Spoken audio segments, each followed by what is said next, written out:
ये आकाशवाणी रायपुर है। छत्तीसगढ़ी समाचार बुलेटिन के संग अभिषेक के जय जोहार। अब सुनो आज के प्रमुख समाचार। मुख्यमंत्री विष्णुदेव साय आज रायपुर में पुलिस महानिरीक्षक और पुलिस अधीक्षक मन के सम्मेलन ला संबोधित करत हुए कहिन की प्रदेश में अपराध, नशाखोरी और अवैध गतिविधि ऊपर राज्य सरकार के जीरो टॉलरेंस के नीति हवय।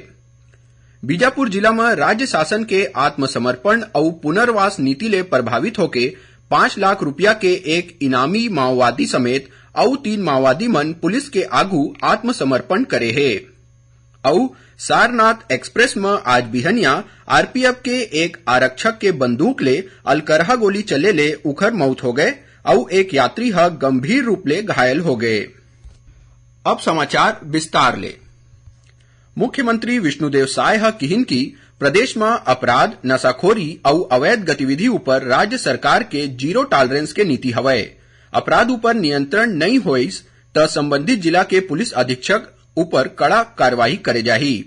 मुख्यमंत्री आज नवा रायपुर स्थित पुलिस मुख्यालय में राखे गए पुलिस महानिरीक्षक और पुलिस अधीक्षक मन के सम्मेलन में बोलत हुए कहिन की ओमन यहू कहिन कि पुलिस ल लेके अपराधी के मन में डर और आम लोगन के मन में सम्मान के भाव होना चाहिए।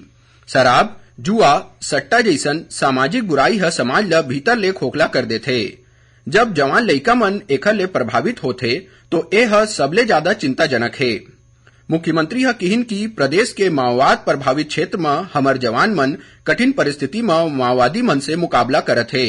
राज्य सरकार हर मोर्चा में पुलिसकर्मी मन संग खड़े हवय और ओमन के सुविधा में कोनो कमी नहीं होन दे जाही। ए बैठका में उप मुख्यमंत्री विजय शर्मा और पुलिस महानिदेशक अशोक जुनेजा घलो बैठे रहिन।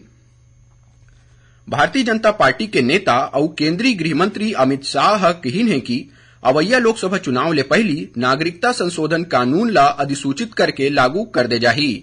आज ईटी नाउ वैश्विक व्यापार सम्मेलन में ओमन कहिन की ए कानून नागरिकता देहे बर है और एखर ले कोनो के नागरिकता नहीं जाही।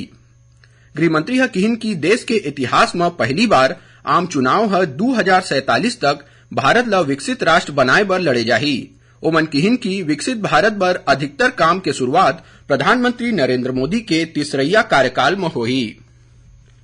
प्रदेश के आदिवासी बहुल्य बस्तर अंचल के दुरिया क्षेत्र में घलो प्राथमिकता के संग सड़क, स्वास्थ्य, शिक्षा और पेयजल समेत बिजली जैसन जरूरी सुविधा पहुंचाए जावत है।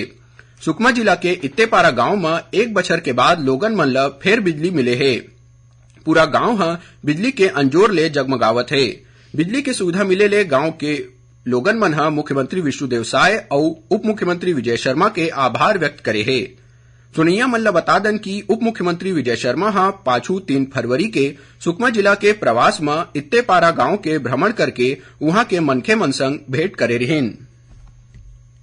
प्रदेश में महिला सशक्तिकरण ला बढ़ावा दे बर शुरू करे गए महतारी वंदन योजना के आवेदन जमा करे के काम चालू हो गए है। ये योजना के तहत प्रदेश में अभी तक करीबन 35.5 लाख आवेदन मिल चुके हैं।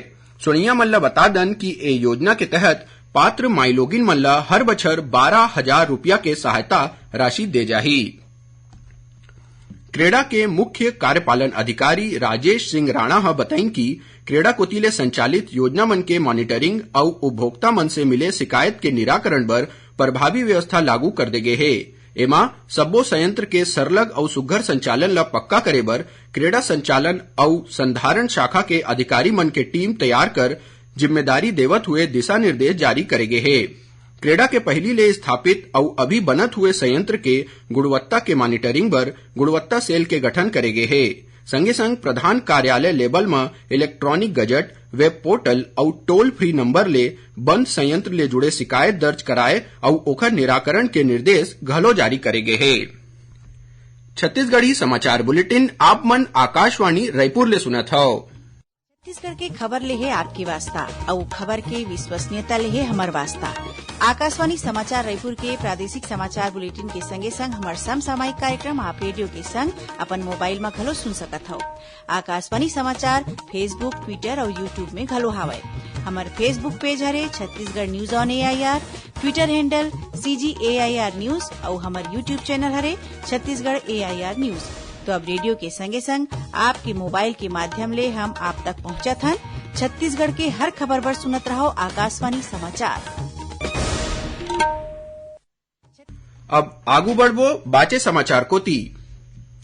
छत्तीसगढ़ उच्च न्यायालय के मुख्य न्यायाधीश रमेश कुमार सिन्हा जिला मुख्यालय बेमेतरा में अधिवक्ता और पक्षकार मन के बेहतर सुविधा और न्याय प्रणाली में तेजी लाए बर नवा भवन के वर्चुअल भूमि पूजन करेन। ए नवा भवन कलेक्ट्रेट के तीर बनही। भवन बर करीबन 7 एकड़ भूमि आवंटित करे गे हे। भूमि पूजन कार्यक्रम में छत्तीसगढ़ उच्च न्यायालय के न्यायाधीश गौतम भादुड़ी विशिष्ट अतिथि के रूप में शामिल होइन। ए मौका में श्री भादुड़ी किहिन की नवा भवन बने ले अधिकारी कर्मचारी के कार्यक्षमता घलो बाढ़ी। लोक निर्माण विभाग के अधिकारी निर्मल सिंह बताइन की ए नवा जिला मुख्यालय भवन करीबन 12 करोड़ रुपया के लागत ले बनही। भवन में अधिवक्ता कक्ष और शासकीय अभिभाषक कार्यालय के निर्माण करे जाही। बीजापुर जिला में राज्य शासन के आत्मसमर्पण और पुनर्वास नीति ले प्रभावित होके 5 लाख रुपया के एक इनामी माओवादी समेत और 3 जन माओवादी मन पुलिस के आगू आत्मसमर्पण करे हे। आत्मसमर्पण करैया माओवादी मन के ऊपर आने आने थाना में मामला दर्ज है और कतकोन हिंसक घटना में शामिल होय के घलो आरोप है। ए 4 माओवादी मन ला आत्मसमर्पण और पुनर्वास नीति के तहत 25-25 हजार रुपया के प्रोत्साहन राशि ला नगद दे गे है। सारनाथ एक्सप्रेस में आज बिहनिया आरपीएफ के एक आरक्षक के बंदूक ले अलकरहा गोली चले ले उखर मौत हो गए और एक यात्री गंभीर रूप ले घायल हो गए। रेलवे ले मिले जानकारी अनुसार छपरा ले दुर्ग जावत सारनाथ एक्सप्रेस में उसलापुर स्टेशन ले रायपुर स्टेशन पर आरपीएफ के एक टीम गश्त करत रहिन। रायपुर स्टेशन में S2 कोच ले उतरत बेरा में एक आरक्षक के बंदूक ले अलकरहा गोली चल गए, जौन उही आरक्षक ला लगत हुए ऊपर के बर्थ में सुतत एक जन यात्री ला घलो लग गए। एक घटना में वो आरक्षक के मौका में मौत हो गए और घायल यात्री ला रायपुर के एक निजी अस्पताल में भर्ती कराए गए है। उन्हें रायपुर के गंज थाना क्षेत्र में पाछू रतिहा सशस्त्र बल के आरक्षक रोहित सलामे खाद्य मंत्री के बंगला के गार्ड रूम में अपन सर्विस रिवॉल्वर ले खुद ला गोली मार के आत्महत्या कर लेस। पुलिस आत्महत्या के कारण के जांच करत है। आज भूमकाल स्मृति दिवस है। ए मौका में मुख्यमंत्री विष्णुदेव साय आदिवासी जननायक अमर शहीद गुंडाधूर ला नमन करिन। श्री साय किहिन की आदिवासी मन के जल जंगल और जमीन पर अंग्रेज सरकार के खिलाफ विद्रोह ला शुरू करैया नायक गुंडाधूर के बलिदान इतिहास में हमेशा अमर रही। उन्हें जिला मुख्यालय नारायणपुर में घलो भूमकाल स्मृति दिवस मनाए गेस। ए मौका में कलेक्ट्रेट परिसर में लगे शहीद वीर गुंडाधूर के मूर्ति में माला और फूल चढ़ाए गेस। एकरे संग गोड़वाना भवन बखरूपारा में होए सभा में आदिवासी जननायक मन के योगदान ला सुरता करेगेस। सुनैया मल्ला बता दन कि अमर शहीद गुंडाधूर के अगुवाई में सन 1910 में बस्तर में होए भूमकाल आंदोलन में आदिवासी मन अंग्रेज सरकार के खिलाफ संघर्ष करे रहिन। गुंडाधूर बस्तर के मूल निवासी मन के अधिकार बर अपन शहादत दे रहिन। उखर सुरता में ही भूमकाल स्मृति दिवस मनाए जाथे। रायपुर कलेक्टर डॉक्टर गौरव कुमार सिंह और वरिष्ठ पुलिस अधीक्षक संतोष कुमार सिंह परन दिन 12 फरवरी के रायपुर के शहीद स्मारक ऑडिटोरियम में होवैया टॉक टू रायपुर कार्यक्रम में जिला में काम करत स्वयंसेवी संगठन के पदाधिकारी मन संग गोद बात करही। एमा सोशल मीडिया इन्फ्लुएंसर, यूट्यूबर और ब्लॉगर मन घलो जुड़ही। यही बीच नगर विकास ले जुड़े आने आने काम में स्वयंसेवी और सामाजिक संगठन के सकारात्मक भूमिका और नवाचार ऊपर घलो गोट बात होही। आखिर में प्रमुख समाचार एक गांव फेर।